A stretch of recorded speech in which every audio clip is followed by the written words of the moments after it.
So welcome, welcome, welcome. Happy Easter, happy Passover, and welcome to our meditation and conversations with Marbeth and friends. I've got three amazing friends with me today. We have Jill Fisher and Robert Clancy and Jennifer Huff coming up in just a few moments, but I wanted to start today, as usual, with a meditation. And this is a very powerful day for a meditation. It's just such a perfect day. We have Easter, we have Passover. It just seems like such a place for one heart, one love, one world. So why don't we sit up straight so all of the energy can just move all the way up our spine into our thousand petal lotus at the crown of our head. And let's just breathe in unison. One heart, one breath. So inhale with me and close your eyes, and we'll just sink into the breath as it flows all the way down into the belly. And just notice the quiet in the body, and notice the breath and any sensations in your body as the breath moves all the way up and out your nostrils. And we're going to inhale again, all together, following the breath in our mind's eye, all the way down into the belly. And we follow it all the way back up again and out through the nostrils. And as we inhale this life force energy, inhaling this one love, we let our hearts begin to beat all together in sync. One love, one heart. So bring your awareness into your heart. If it helps, put your hands over your heart and just notice any warmth. Just feel what's going on underneath your hands. Just let your beingness be there underneath your hands. One love, one heart. Let's get together and feel all right. Not only feel all right, but just notice that as we let our hearts, we allow our hearts to join together, it becomes something bigger. It becomes one planet, one being, one self united with our Creator, where we are powerful. Individually, we have power, but collectively, we are so powerful. And feel that power, that love is the power. Feel it rising up within you and holding you in such a beautiful embrace. Feel the love swirling all around you. See the colors of the love as it flows around you. See it expanding out to embrace everyone on our call, all of our beautiful participants, whether they're watching it live now or watching it later. This love embraces you, surrounds you with just a very gentle essence of love and protection, and just knowing that we are all one. And feel the gratitude rising up from that knowing that we are one. The gratitude for the power that is inherent in that oneness that we all share. We are all one self with boundless love, because the more love that we share, the more that we have.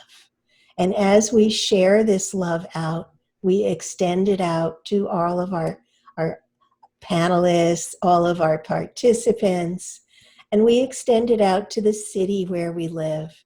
All of the people who may be housebound, all of the wonderful responders, first responders who are working for us so selflessly. We surround them all with so much love and appreciation. And we extend that love out for everyone in our country, everyone on our planet,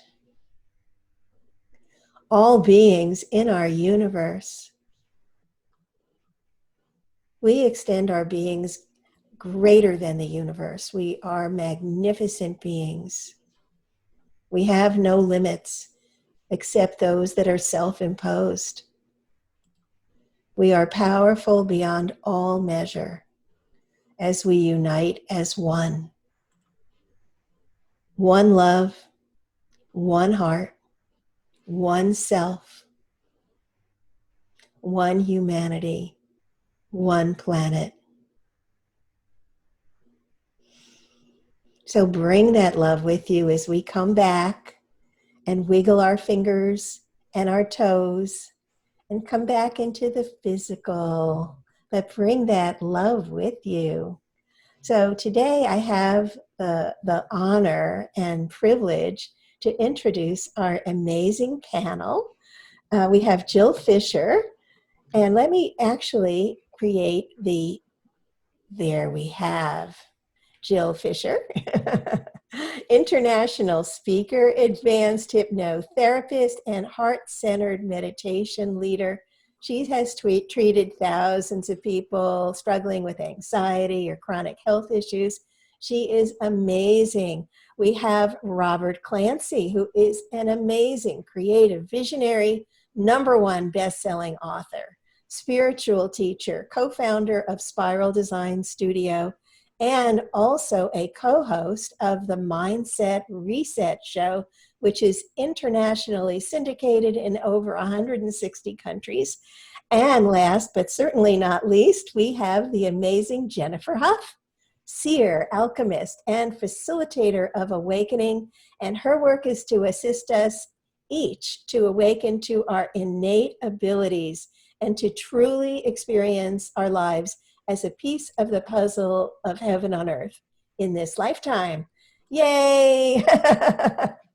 Welcome, welcome, welcome. It's just so wonderful to be here. And I want to tell our staff I want to tell our viewers that you can post questions in the chat on Zoom or also on our Facebook feed. I have someone monitoring the feed, so we are able to answer all your questions, and we really want you to be part of this. So we have a chat, and bring your questions on the Zoom chat or on Facebook. So my beloved panel, people talk about one love as a concept, but what does it really mean? Jill. Well, it brings me to the oneness of the universal love that we're all connected to. Right now, it's really pronounced. It's really, we're seeing how humanity is all dealing with the same things. You know, how do we keep ourselves healthy? How do we keep and protect our family? How do we keep our economy going in such a shift of polarities of economics? So there's a oneness happening where we were talking earlier, you know, all of a sudden I'm meeting my neighbors. I've lived here 5 years and I'm meeting my neighbors now. And I'm talking to my sister more regularly in Toronto. I'm in Vancouver, right? And my mom, she learned how to FaceTime. She's in her early 80s. It's so good. So there's this oneness concept. I have 2 international students live with me as well, one from China and one from Italy, of all places.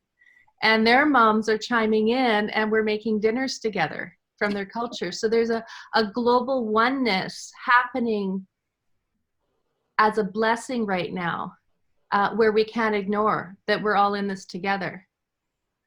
That even here in Vancouver, there's China and Italy represented in my home, and what's happening, I get daily updates what's happening for them.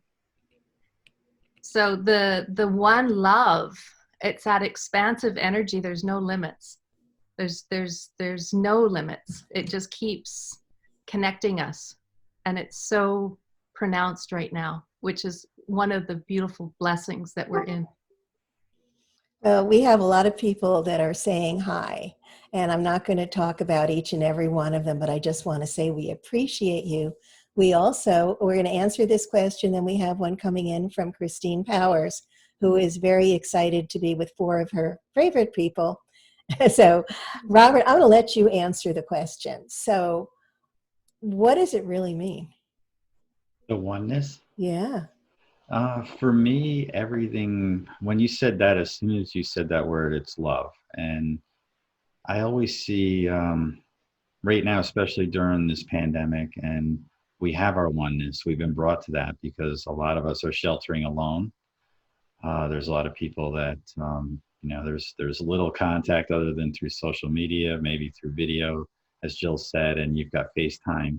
But it's a time for reflection. And for me, love is how we're connected to the very fabric of the universe. And that oneness is everything, because, we're not humans with souls. We're souls surrounded in humanity. And we're a soul first. And those souls are always connected to that oneness and the light. And it's the best instant messenger service in the universe. You can just send love with the oneness just by your thoughts alone and your heart. And I love that part of it, because it's, love is the only other thing that travels at the speed of light. So it goes right across everything, and it'll reach wherever it has to go.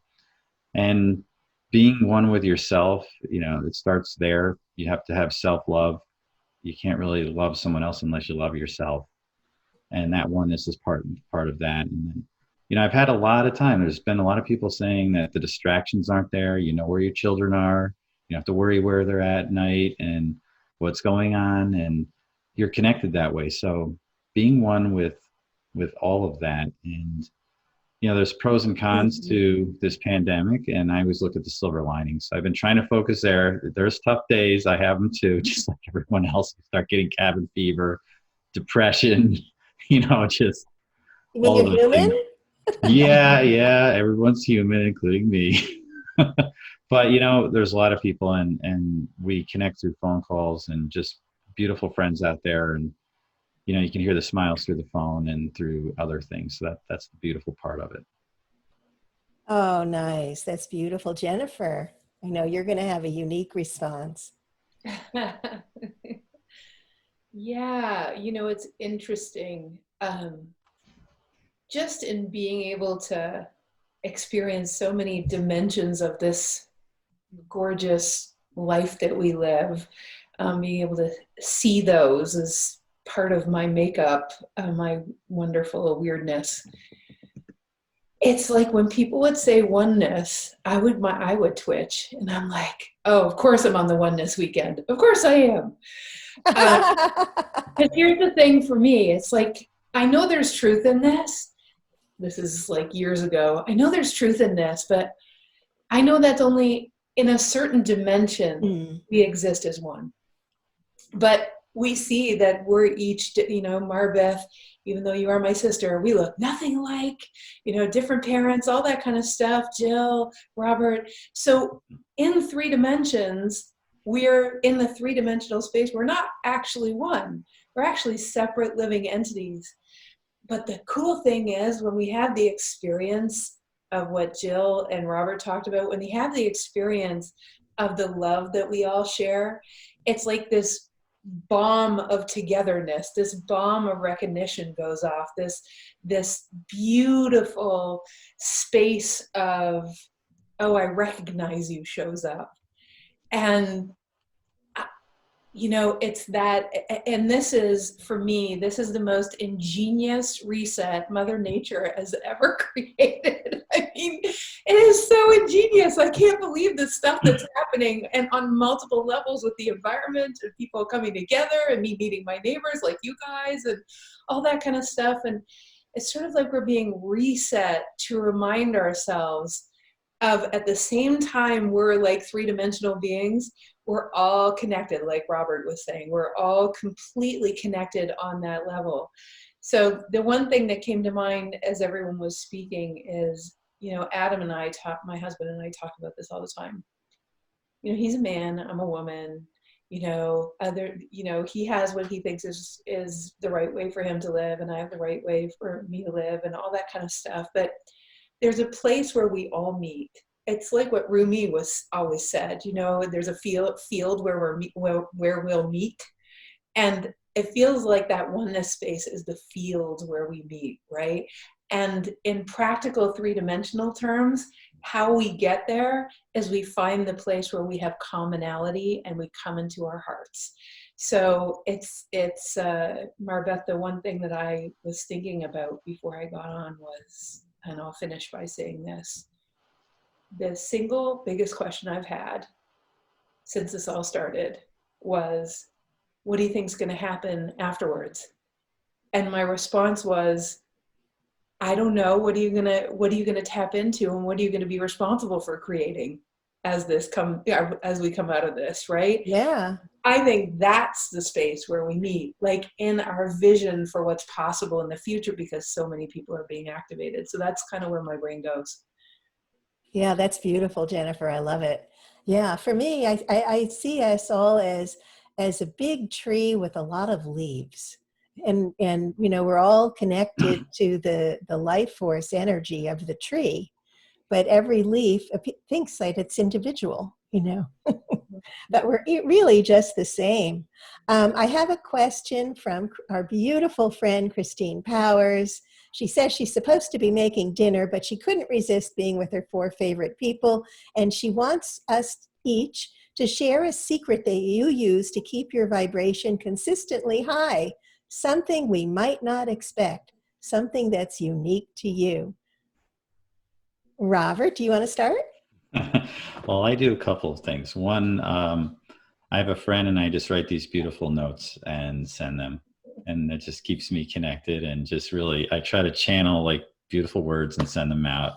And the other is every night I say a prayer and meditate.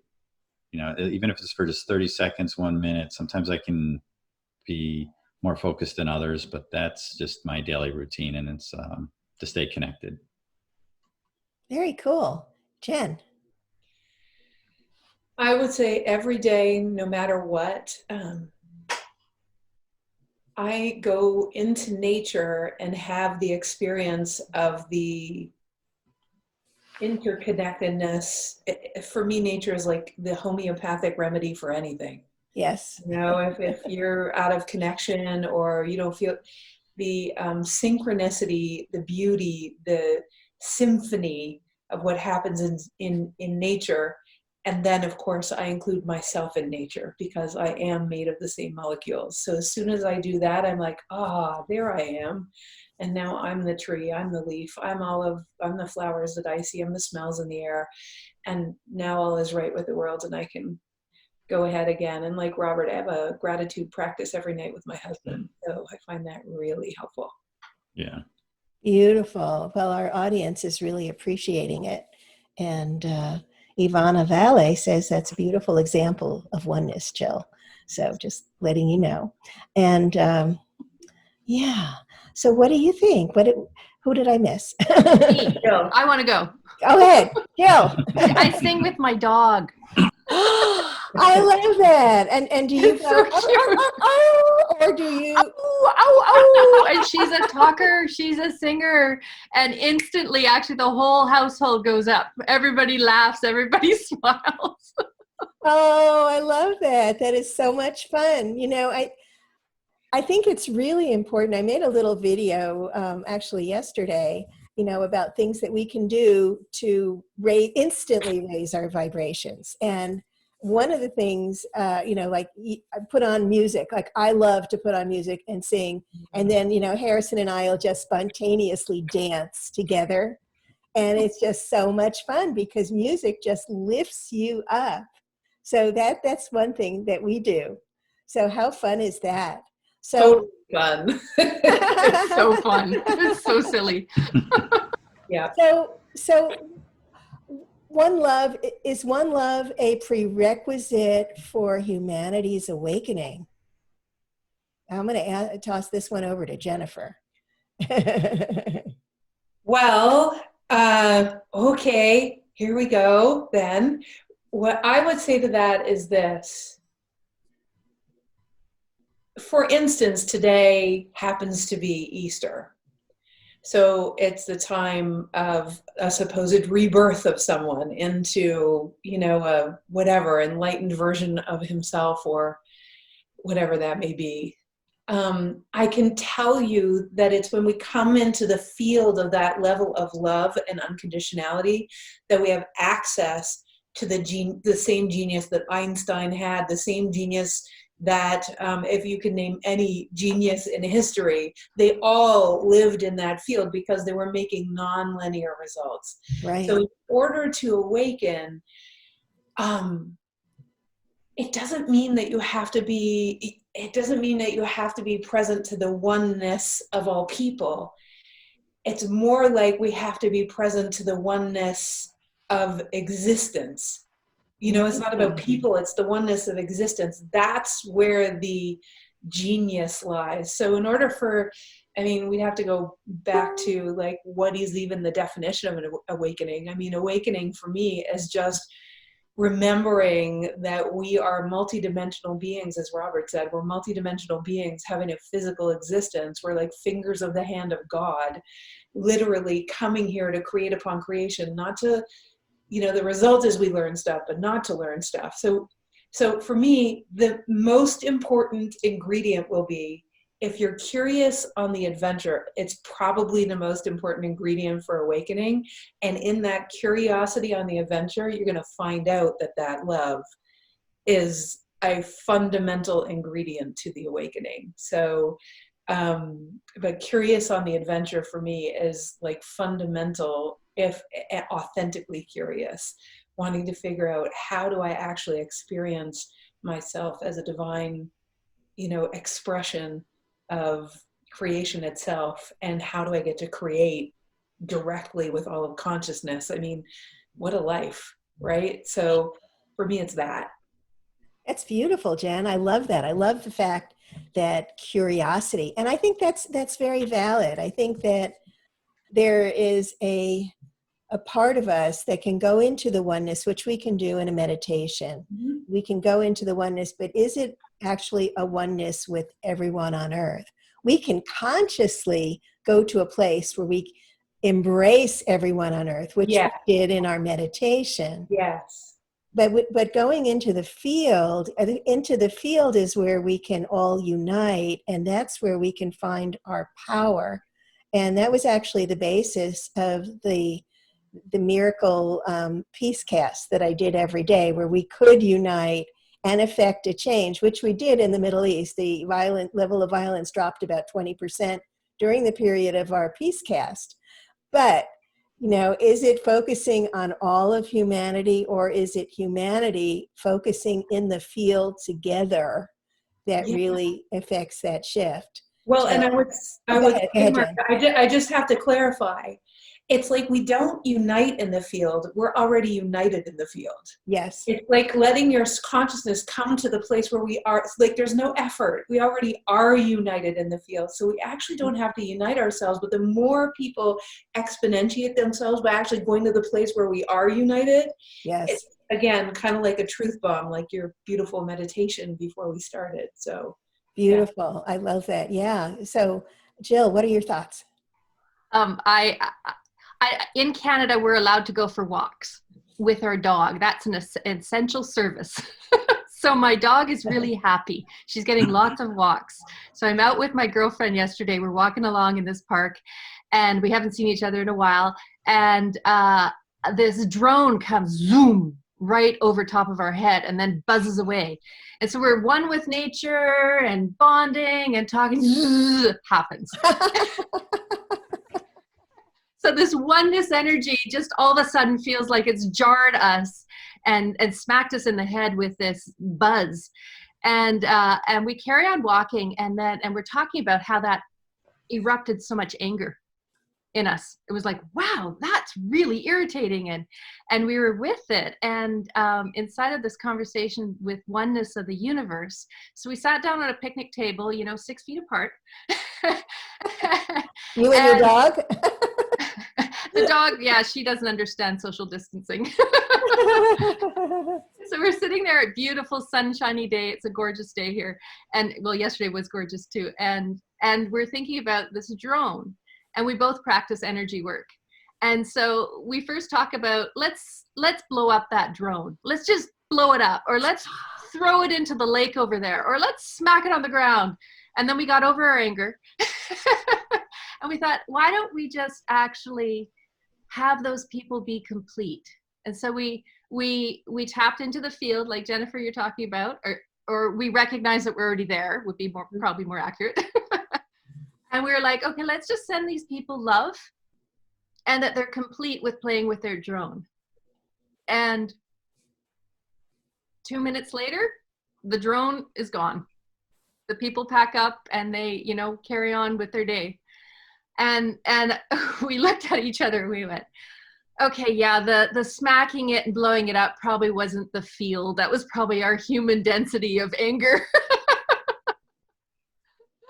But tapping into that universal energy of harmony and coming back to nature and blessing the people that were playing with the drone, of just allowing, that to move off into another space, or it to be complete. And it was easy. It was almost instant. But it was from a place of love, not anger. Yeah, love cures everything. It's beautiful. Robert, what are your thoughts? Yeah, this past January, I had a pretty transformative experience. It was a transformation for me. I was at the a martial arts event, and there were close to 1,700 black belts and masters and grandmasters at one banquet. Wow. I'd never been in a space where I had that many martial artists in one place, especially martial artists that are on that level.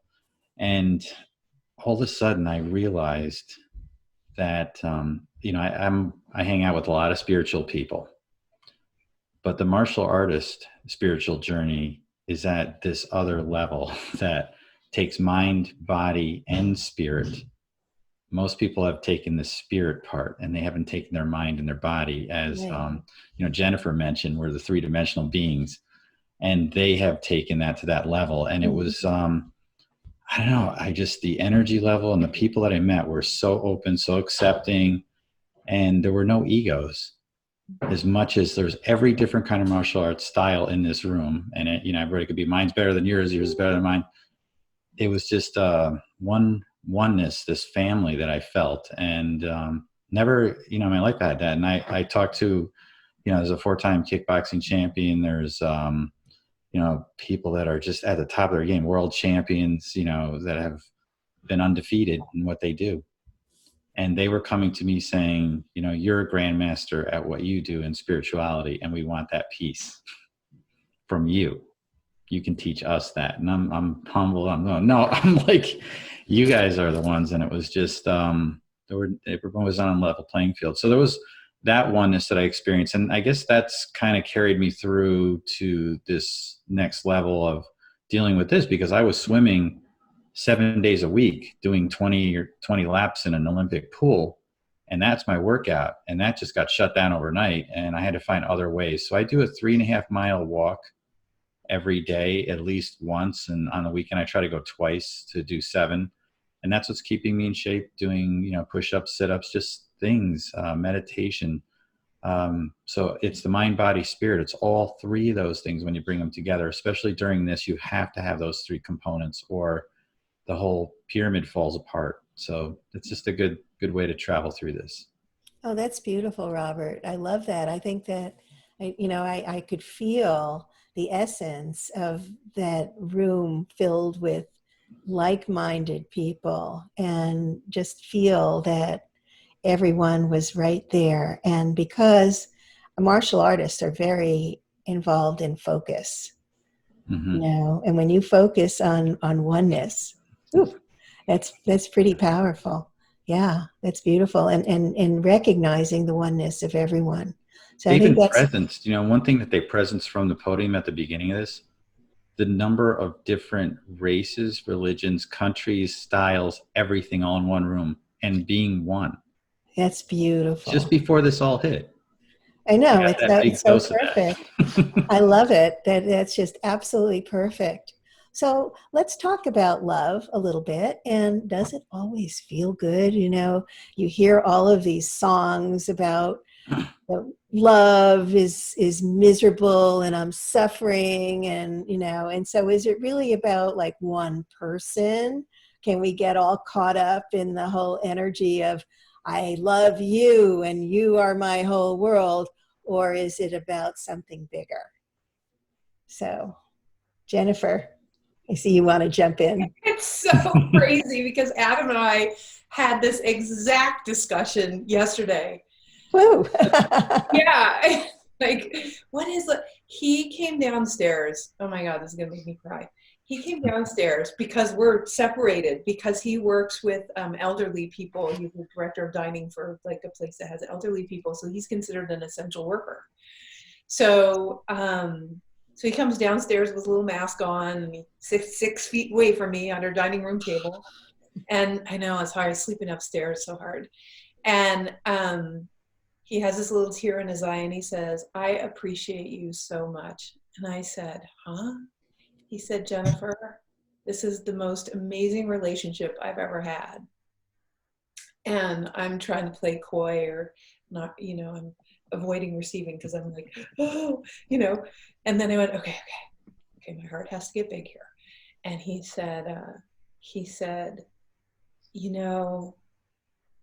when you leave this space for me to follow my heart, to be able to do whatever, you allow me to be curious on the adventure, basically. You allow me to follow whatever thread of creativity that he has his men's group, he has all these things that he does, and they might take him away from me. And he said, it's amazing that you don't hold on, like you don't grab me and try to bring me back. And I said, sweetie pie, nothing makes me happier than to see you happy. You being happy is everything to me, like watching you write or watching you whatever. And of course, he said that just makes me love you more. And in actuality, in reality, when you look at the hologram of that, it's not actually that we love each other more when we give each other the space to be all of ourselves. It's actually that it's the space to experience more of the love that's already there. If I'm a finger of the hand of God and he's a finger of the hand of God, if we experience each other as these amazing creative vortices in curiosity and total freedom, there is just this huge space to be able to let in and receive this incredible love. So, so for me, if it doesn't, and I don't like, for me, this is for me, this isn't for everybody, but for me, it's not love. Like it has to be that unconditional, or it's not quite the love that creation meant for us. Do you know what I mean? So it was meant to be not controlling or confining or all of those things. Yeah. I remember someone said to me, how do you define love? And I'm like, well, if we define it, we'll literally close it down. How about we just experience it and discover it? And that will be a whole other level of it having a life, right? So that's my 2 cents. But it's so cool you asked that question, Marbeth, because Adam and I were sitting at the table and I was getting all squirmy about it, and I let it in. It was very squishy. It was very squishy. Thank you so much for sharing. And I just want to acknowledge Adam, as a first responder working out there, Mm-hmm. taking care of food And I know he's doing it in a beautiful way for these older people. So God bless him. Yeah, and bless all of them too. They have a few people that have it right now. So let's just, drop a love bomb on all of them too.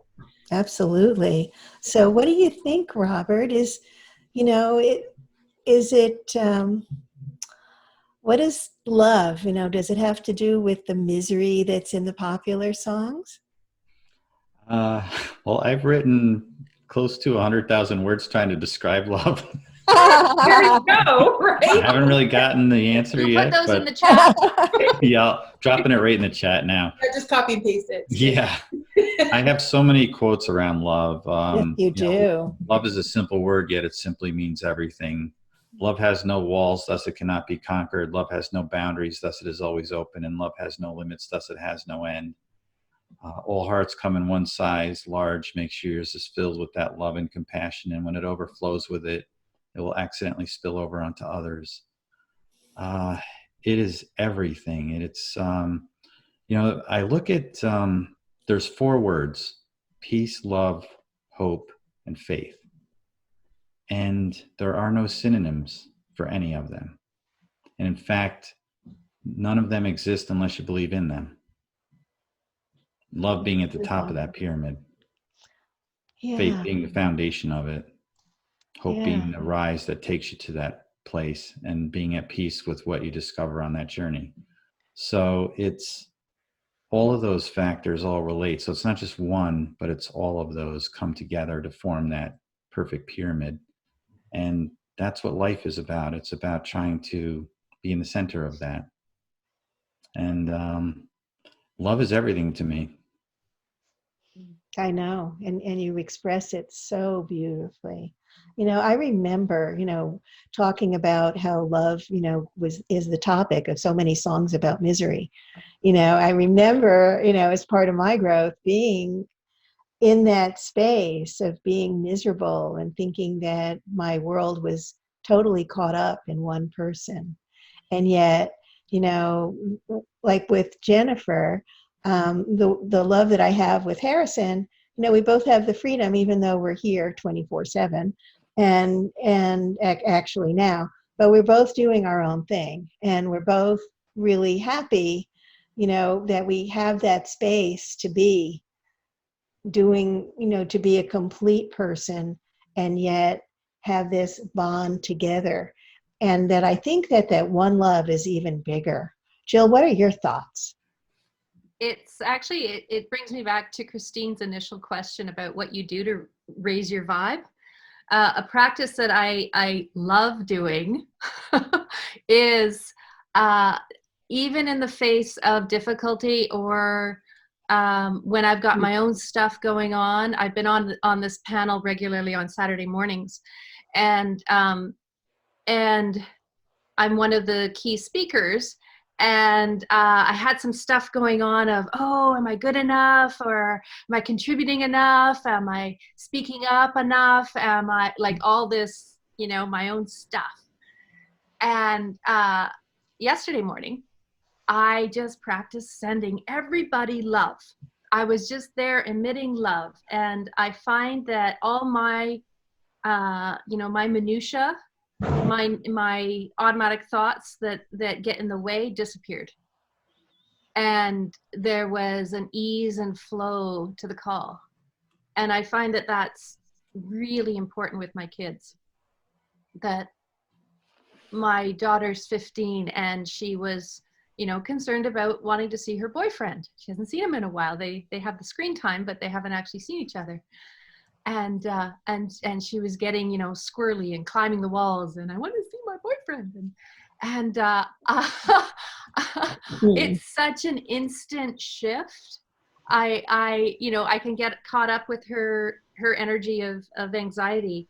And then when I practice coming back to myself and just very purposefully sending her love,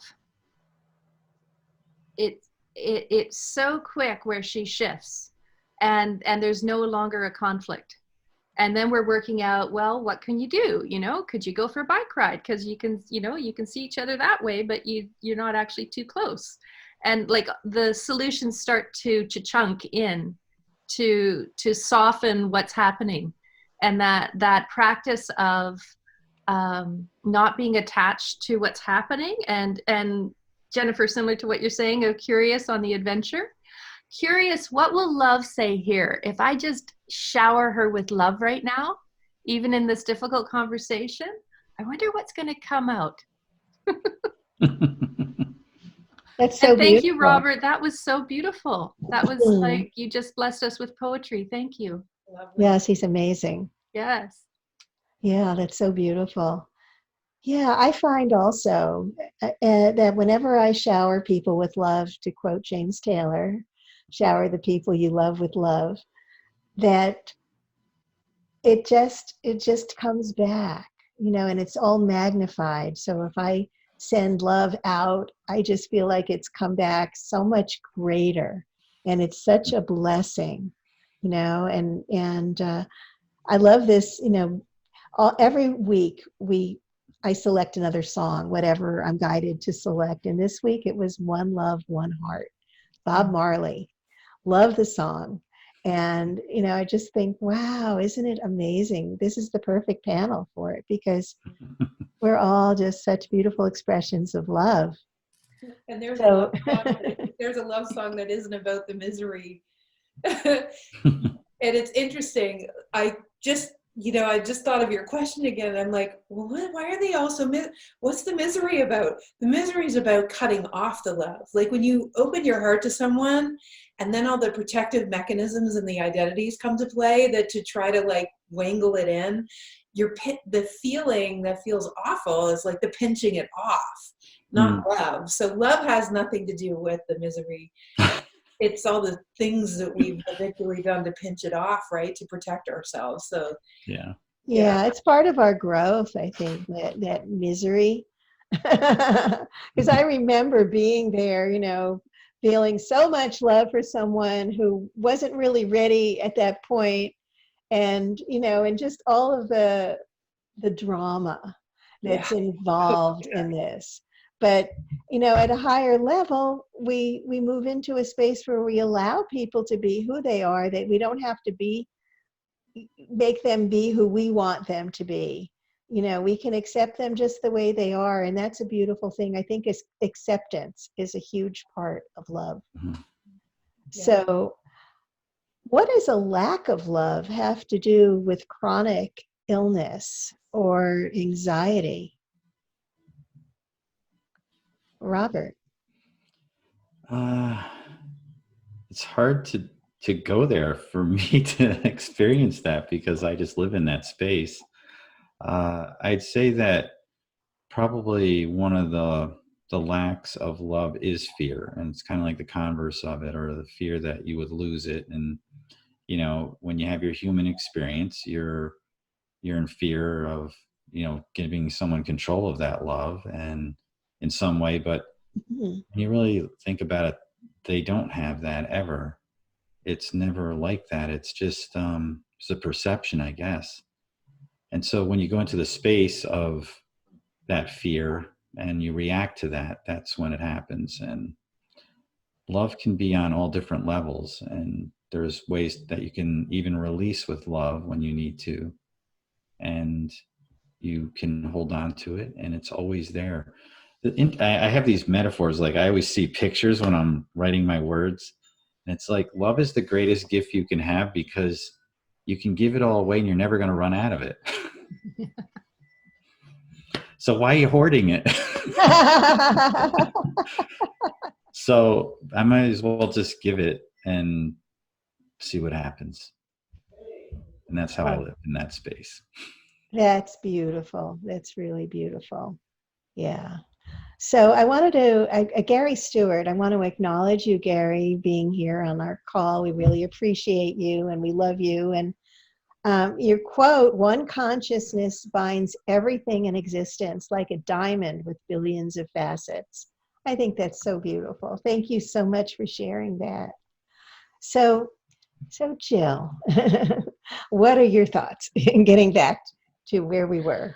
The way I often explain this to clients, where our energy, our thoughts, our emotions, our physicality responds to that. And so with love being ever expansive, I often use the analogy of a grape, where a grape is, perfectly ripe. It's got a smooth outer skin. It's full of fluid. When you eat it, it's like, it just bursts flavor in your mouth. And nothing hooks on, right? Pathogens, viruses, parasites, bacteria, everything just goes on by, because that smooth outer skin, that sheath. And when we start to contract, when we, Jennifer, you teach a lot about this, of the contraction. So if you think of a raisin that's dehydrated and wrinkly and dense, with fear, Robert, you're talking about, of either lack of self-love, they probably go in harmony of self-love and love of others, in that when there's fear, negative beliefs, toxicity, if you think of your cells going more into what would look like a raisin, where there's dehydration and density there, and there's a wrinkly outer skin where things can get caught on them, those pathogens and viruses, they can get caught right there and hook on. And so when you visualize your cells actually moving, I did this, I had cancer in my early 20s, and I would lie in they make a really cool plaster cast that you lie in, and then they radiate you. And I would lie in this cast, and I would visualize my cells going from raisins to grapes, from raisins to grapes. And so from that unhealthy energy to plumping up into a healthy balance. And so if you think of love boosting our immune system, vitamin C is great too. Lysine's great, and love, when you feel in love, it's like you are bulletproof, right? When you see like people that are newly in love, you're like, ooh, I want some of that. And everything's expansive there. Your heart opens, and your immune system is like 200%. It's like over the moon. And so what's unfortunate that I see happening, and I'm doing my best to regulate how much TV is on, the news, social media, that's so perpetuating so much fear, and to be able to be with the reality of what's happening, and to shift over to more of a love state, knowing that that's going to help our immune systems, and even that visualization from raisins to grapes, where things can just go on by, right? That's what I have to contribute. I love that. It's a great metaphor. I love that. So, hello, my fellow grapes. You're so juicy and sweet. You're so juicy and sweet. And speaking of juicy and sweet, Jennifer. Well, where I feel into this is that, I look at Robert and Jill's backgrounds. It's like the Matrix, right? Yes. If we think about the matrix of, so the matrix of everything is love. Basically, the fabric of all is love. That it's the fabric on which everything gets created. Anything lasting gets created, really. And so the interesting thing about that fabric is that when we're pinching it off, the body will have a symptom. It's just that simple. It's like the more love we flow through our body, the more it will show up. And when we're doing one of these things, trying to control, feel safe, or feel comfortable, if we're doing one of those things, what happens is, much like what Jill said, a part of our body will constrict. a hormone production will constrict, an organ will constrict, an organ will have to overwork, and we go out of this state of stasis. But when we're constantly, you talked, Marbeth, earlier about what do we do, you asked, what do we do to get ourselves back into, what do we do to raise our frequency? And when we go to places that actually are living in the fabric of the universe, which is literally, it's all creation through love, creation of beauty through the fabric, the tool that is used, the tapestry is love. And so if that's the unit of creation, then when we're disconnected from that unit of creation, what happens is your body loves you so much that it's going to give you your body is pure love. It's just, 75 trillion little units of pure love. Those units of pure love are going to tell you when you're out of sync with all of creation by giving you a symptom. Now, you don't think that way, because then we try to pummel it back into alignment. But it's such a beautiful communication when we have a symptom. The real question is, like, what are you trying to tell me? What are you trying to show me? What is this act of love, 75 trillion cells? What is this act of love, since you can only come from unconditional love, that you're trying to communicate to me? And then doing whatever it takes to be able to have broader ears to get the communication, right? So for me, it's like symptoms are they're a beautiful redirect. They're a beautiful communication. No, I agree. I know that our bodies love us so much, and they're always trying to communicate with us, whether we listen to it. And if we don't listen, then we may be surprised with, some physical symptoms. But then sometimes, this is a little different, but I was just thinking about Krishnamurti, who died of cancer. Now, this is a man who was so enlightened. I think he was born enlightened. He was such an amazing spiritual teacher. And yet, perhaps the cancer was a vehicle of love for him. It's just a different way of looking at it. Well, and sometimes in times of great change, by the way, right now my symptom is my feet are communicating they need a pedicure. my nails are definitely needing a manicure. Love for everyone around me. But for I find there's a lot of beautiful beings that leave for whatever reason. It doesn't even matter. Well, it may matter the vehicle, but the vehicle by which they leave is one thing. But what they get to do when they're in the field where they have access to the resources of, the expansive, non-limited, not three-dimensional space, they can use all those tools. That kind of a person has so much more that they can do. And sometimes times cut, like I look at it as if, that person's so enlightened. Perhaps that's another thing that comes to my mind often, Marbeth, that they're there because they're of so much greater use with all of those resources at their fingertips, without fingertips, of course. Yeah, no, I agree, and maybe, because they have so much more to contribute from a higher place.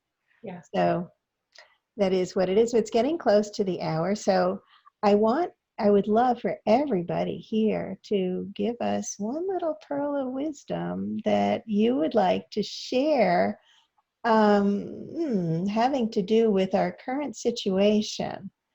What would you have to share with us, Jill? What I've been rehearsing in my mind that's really made a big difference is how I am now will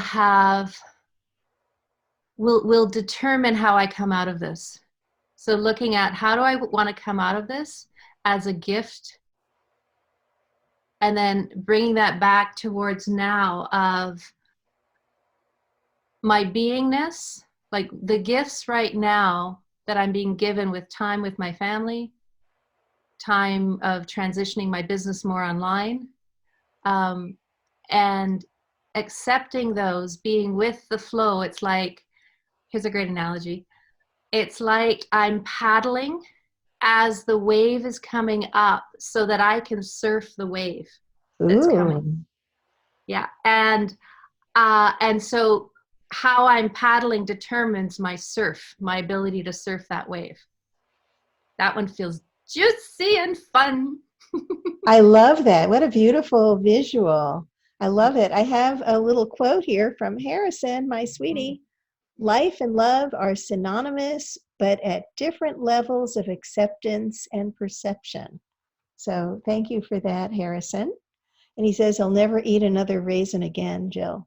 I bet you he'll eat grapes, though. He loves grapes. Robert. Yeah, it's, when I think about, well, a couple of things. If you have toilet paper, don't hoard it. a little bit of humor out here, but it's your imagination, and your imagination can take you places that no one has ever dreamed of. And when you're in this space, be creative, and you have so much time right now to be creative and to do the dreams and set your intentions and all of those things, because this too shall pass. But the one thing that you should take away from this is that you shouldn't lose that ability when it's over, because that's how you take yourself from here to there. And you set your dreams bigger than anything that you can imagine. Because for me, everything is possible. There's nothing that is impossible. Nothing. Everything is possible. And when you look for the silver linings in what this brings to your life and try to find these little positive things, and there's stuff, I mean, seriously, I'm dying inside some days. You're just like, I just want to travel. I just want to go outside. I just want to teach martial arts. I want to go to the pool and swim. I want to see people that I love, and you can't. And you're just like, I waited a long time. I can wait a little longer, and it will all pass, and we'll have all those things. But I'm taking what I'm learning here with me. This is a gift, beautiful. and I'm taking it with me. It's a gift. I find that when I'm in a difficult time, I'm getting angry or frustrated or short-tempered, or I know it happens, but you're human too. I know. I love to just ask Spirit, how can I see this a different way? Is there another way I can look at this? And I just see so many inherent gifts in this. And I wish you could come swimming in my pool, Robert. We just had it all cleaned. It looks gorgeous. Great. I think I'm going to jump in after the show. But Jennifer, what words do you have? What words and pearls of wisdom do you have to share with us? Going forward, basically to piggyback on what Jill and Robert both said, there is much that we're doing that we are normally not doing, maybe. But one of the exercises I went through is I wrote down everything that I have realized is more important than I thought. And I wrote those things down. I wrote 3 things down. One is my connection to my friends. I'm talking to them so much for social distancing. I feel more close to my friends than I ever have. So, so one is just how much fun I have with my friends. And then I had 2 others as well. And that was one thing that I thought was really good. But then I thought, yeah. And then I got all that question that I said at the beginning, the question where so many people were asking me, Jennifer, what do you think is going to happen after this is all over? And I'm like, well, I love the question, but we're creator incarnate. We're literally love, the fabric of creation, focused through a human body, able to create, and everything is possible, as Robert was saying, able to create anything. And for me, the greatest takeaway is really taking this time to design your life forward. Put the infrastructures in place. Put things into your calendar that you didn't have there before. maybe daily action steps that forward the kind of world that you want. You know, there's a project we're doing right now where it's like, how do you, like, what is the thing that really twigged you, that when you, was it when you saw the fish in the fish in the rivers? Was it when you saw the Himalayas behind India? Was it when you saw the picture of, you know, how LA, you could see everything, you know, like, what is it that really spoke to your heart? And get action, take action on that. Like, actually be a part of a movement or a project to keep creating the world in that direction. Because we're the ones, you know, like, people are waking up. We are the ones, and we're creative vortices. And as Robert said, you know, everything is possible. So what are we going to do with that? What are we going to do with that beautiful creative force that we are? So that's what I would say. Wow, that was awesome. I love that. And yes, there's so many positive, amazing things that have happened because of this. So maybe more people will be working at home, you know, to cut down the pollution. I can't believe we ran out of time. I can believe it because we have such an amazing panel. And I want to also thank all of the people who are watching, and Sue Emmel has raised some of the questions that we've asked and answered today. Dusty Hughes is there. And you know, just all the people that have been on Zoom, Harrison, Larry Calling, you know, just so many people. We love you. We appreciate you. I hope you'll join us next Sunday at 5 o'clock Eastern for another meditation and conversation. Jill Fisher is amazing. Robert CLANCY is amazing.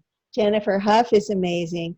And we will post on, I have posted how to connect with them on their websites. I know Jill has a meditation she'd love to share. Robert has books that he wants to share. And we just got another text in. I'll And share that little project with you, Marbeth. You would love it. I'll invite you to it. oh, wonderful. All of you guys. I'm going to invite all of you guys. It'll be so fun. It sounds wonderful. Ivana Valley, who is here, and she's in Italy. And so it's very late for her to be here. Yeah, she's isolated in an apartment in southern Italy with an amazing view. So I love you all. Thank you all so much for joining us. This has been amazing. Thank you, Marbeth. Thank you for putting it together. Yeah. So you get the